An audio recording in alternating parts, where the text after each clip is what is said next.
Hey everybody, Alan Tyler here on a kombucha brewing day, and I wanted to walk you through the process. People have a lot of questions for me and just about kombucha in general.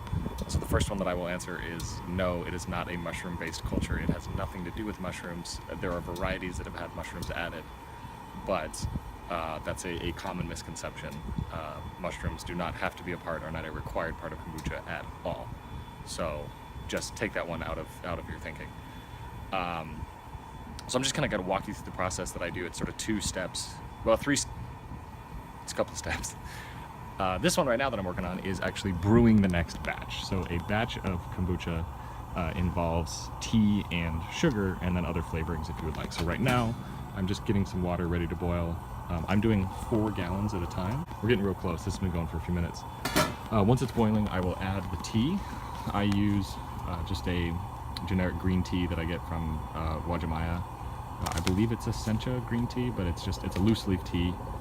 And I put usually 4 to 5 tablespoons in a little, this is called a hop sock. We use this in home brewing of beer for putting the hops in. It's essentially a little cheesecloth, some muslin bag, I think people call them. Anyways, it just keeps all the tea together rather than trying to have to strain it out later. And these are washable and reusable, which is great. And then for this batch, I'm gonna flavor it with vanilla. I've done this one other time and it actually came out really, really well. So I wanted to do it again. This is some awesome vanilla extract that I got from a customer of mine who is from Mexico, and he got this the last time he went home there. And I think it's one of his friends or maybe even a family member owns this processing facility. And so my friend got it for me straight from the source. This is the best vanilla I have ever had. It's amazing. And I'll do 2 or 3 tablespoons of that, which, if you're familiar with vanilla extract, is a lot. But I'm also trying to have a relatively intense vanilla flavor, and it's across 4 gallons of water. And then once the tea steeps for a little bit, and I know you're not supposed to do green tea at boiling water, but it's what I'm doing. Once it cools down a little bit, I'll pull the tea out and then actually stir in sugar. This is just plain old white table sugar. And it's 1 cup per gallon, so there's 4 cups of sugar here. And stir that in, and then I'll actually just leave this out here for the day to let it cool down. I have a chiller that I could cool it faster for beer, but 4 gallons cools relatively quickly, and I can go and do some other stuff while that's happening. So I'll stir it around a little bit and then come check on it every now and then to speed the cooling. But you just don't want it too hot once you actually put it back with the SCOBY culture. It can actually kill the culture, so we don't want to do that. That's a really important part of it. So I'll show you some of the other steps.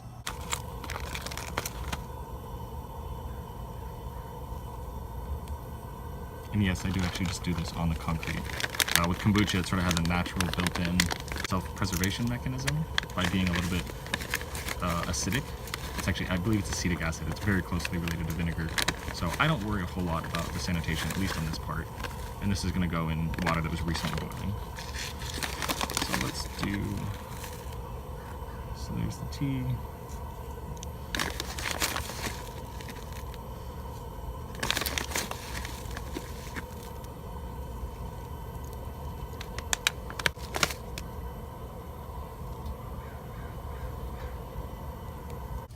So the water was just boiling. Some nice steam coming off of there. I'm gonna drop the tea in for a few minutes. All right, so the green tea's been in for a couple of minutes. I'm gonna leave it a few minutes longer, but I'm gonna go ahead and stir in the other stuff too. Sugar.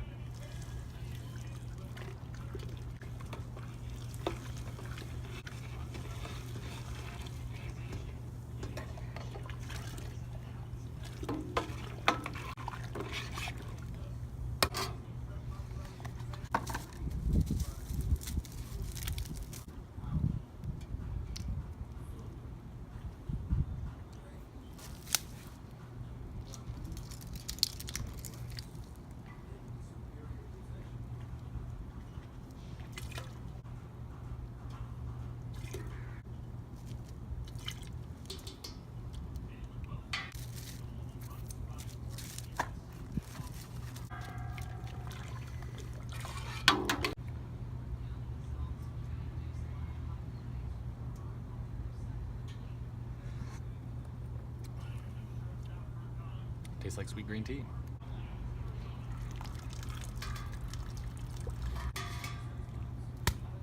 And now I'll just let it cool. I usually leave the lid off for a bit. It's usually hot enough that bugs won't get in there, but it is a very sweet, delicious treat for bugs. So I try to keep it covered up. It does slow down the cooling process a little bit, but again, I can just forget about this for a number of hours and then come back and check on it later. So let's go take a look at another step. Okay, so now we're gonna look at the process of actually bottling the kombucha. Once it has been sitting and fermenting and done its fermentation process, it's time to put it in bottles and drink it. So the way that I do it, I've got this tub here, just got cheesecloth over the top, helps again keep the bugs out. I throw it back over. There's some kind of crusties on the edge. I've actually taken some out of here recently, but that thing that you're looking at is the SCOBY. I just recently gave a SCOBY to a friend and mine got all kind of shaken up, but it's really nothing to worry about. And then I'm gonna put it in those growlers. Use this siphon to do it. So use this auto siphon, stick it up here in the bucket that's just off screen. But then growl it down in here. Insert the hose. And pump away a couple times on the auto siphon, and then it is put in the kombucha from the bucket down into the growler. It's also important to taste at this stage as well. And I can get my kombucha for the day.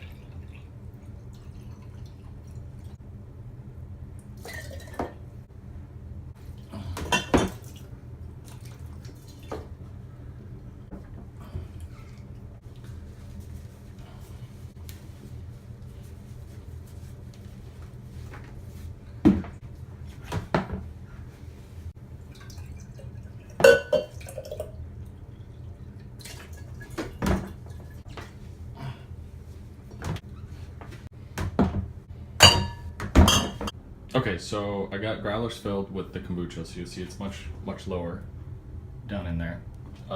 You'll see I've left a bit of kombucha. That's an important sort of safety factor for getting the next batch going, is that bit that's in there will basically protect the new stuff that gets put in until it has enough time to sort of secure itself against foreign invaders, we'll say. Again, basically it becomes a little bit acidic, almost like vinegar, and that is typically enough to deter other organisms or microbes to jump in there and get into that sweet sugary treat that they're all going for. It's important to have a little bit of that existing culture in there, and it just helps kickstart the process a little bit. So for now, there's not a whole lot to do. I'll just wait until the other batch is cooled, and then I'll actually just pour it back in here, and that's it. Okay, so now it's the evening, and my brewed hot kombucha has had hours and hours to cool to be back at room temperature. It's still maybe 75 degrees or so, but it's not hot enough that it's going to kill the SCOBY that's existing here in the bucket, and that's all that we're trying to avoid. What I'm going to do now is take the pot of sweet tea that I brewed earlier and pour it in with the existing SCOBY. A little bit of kombucha that I mentioned that I was going to keep in the bucket to help protect the existing culture, the existing sweet tea that we're going to add to it. So it's really easy. I want you to pay attention to this. I'm going to take the lid off. Sparta! And I get this big pot.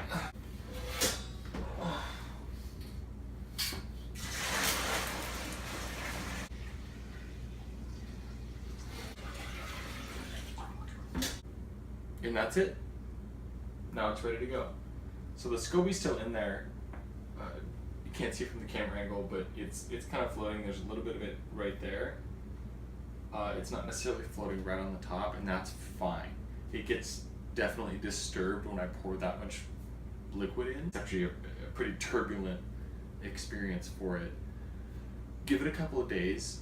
It has never failed me that eventually it has floated back to the top and sealed across the surface, and even if it hasn't expanded all the way, it will eventually actually grow out to the edges of the surface of whatever container it's in. So if you start with a small container and go to a big one, it will actually grow out to cover the surface of that new container, which acts as a physical protective barrier on the top of it. And again, as that culture is working, it's actively promoting its own self-defense mechanism in the liquid itself. Charcoal spots, well, at least on this hand. Charcoal spots on my hand and arm from. So anyways, so Put it all into there, the new mixture for the day, and then all I do, pull the little cover back over the top, basically forget about it for 2 to 3 weeks. Batch in particular, I'm going to do more with in 2 weeks, which is a shorter time span than I usually go for, but I'm leaving the country for a couple of weeks after that. I want to be able to leave some of this for my family, and it'll sort of be an experiment to see how just a 2-week fermentation does with the kombucha. Fully fermented, if it's still super sweet, if it made it all the way. So it's a bit of an experiment. It's always an experiment when I'm doing things. So thanks for checking it out. That's how I make kombucha personally and enjoy it. And I hope you can learn something from it. Thanks.